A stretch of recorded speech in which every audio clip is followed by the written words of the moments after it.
विचार करा, एका अशा साम्राज्याच्या जे तलवारीच्या जोरावर उभं राहिलं, पण ज्याची खरी ओळख दगडांवर कोरली गेली आणि कॅनव्हासवर रंगवली गेली.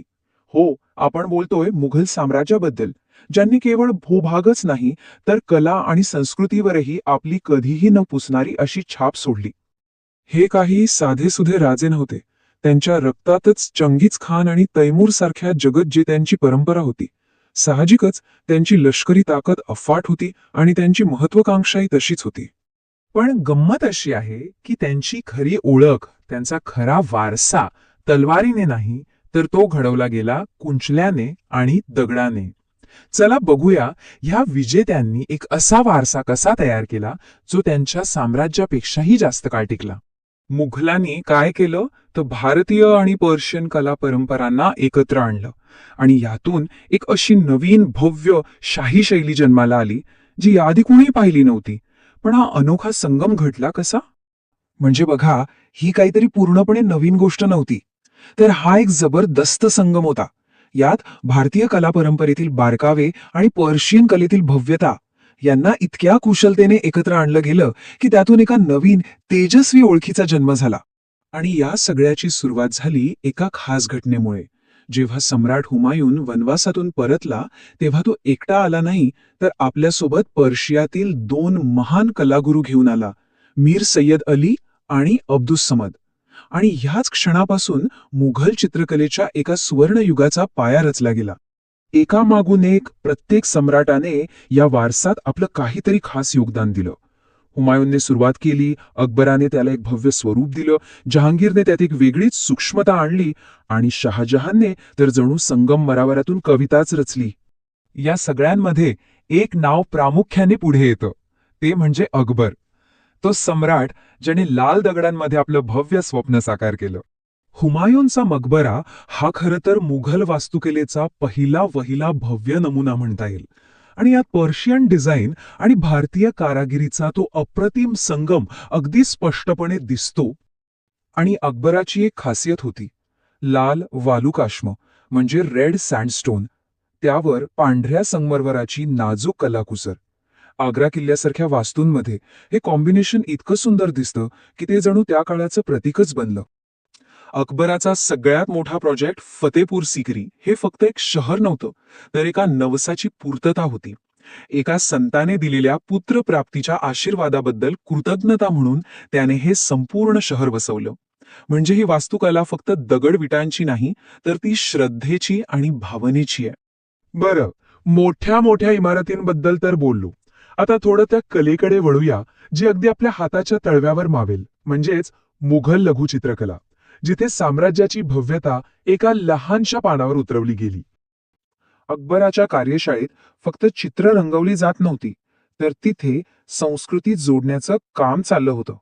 तिथे महाभारतासारख्या महान भारतीय ग्रंथांना पर्शियन चित्रशैलीत जिवंत केलं गेलं.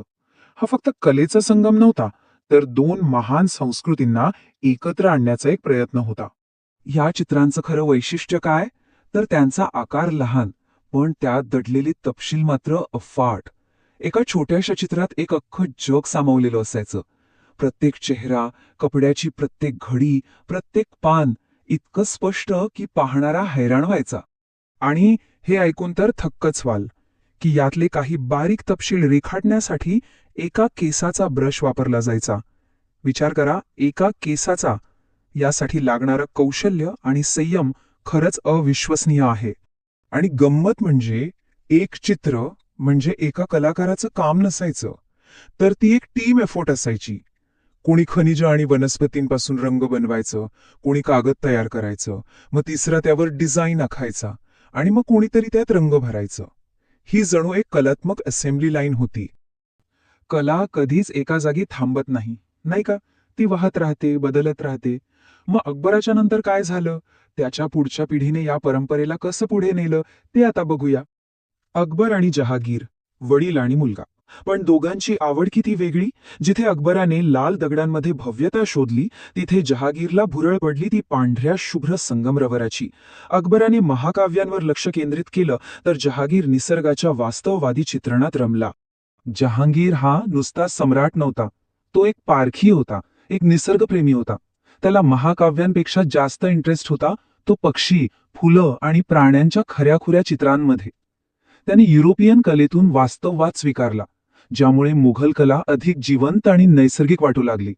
आणि तुम्हाला आश्चर्य वाटेल, पण या भारतीय मिनिएचर पेंटिंगची भुरळ इतकी दूरवर पोचली की थेट युरोपमधील महान चित्रकार रेम्ब्रांडपर्यंत त्यानेही यापासून प्रेरणा घेतली होती.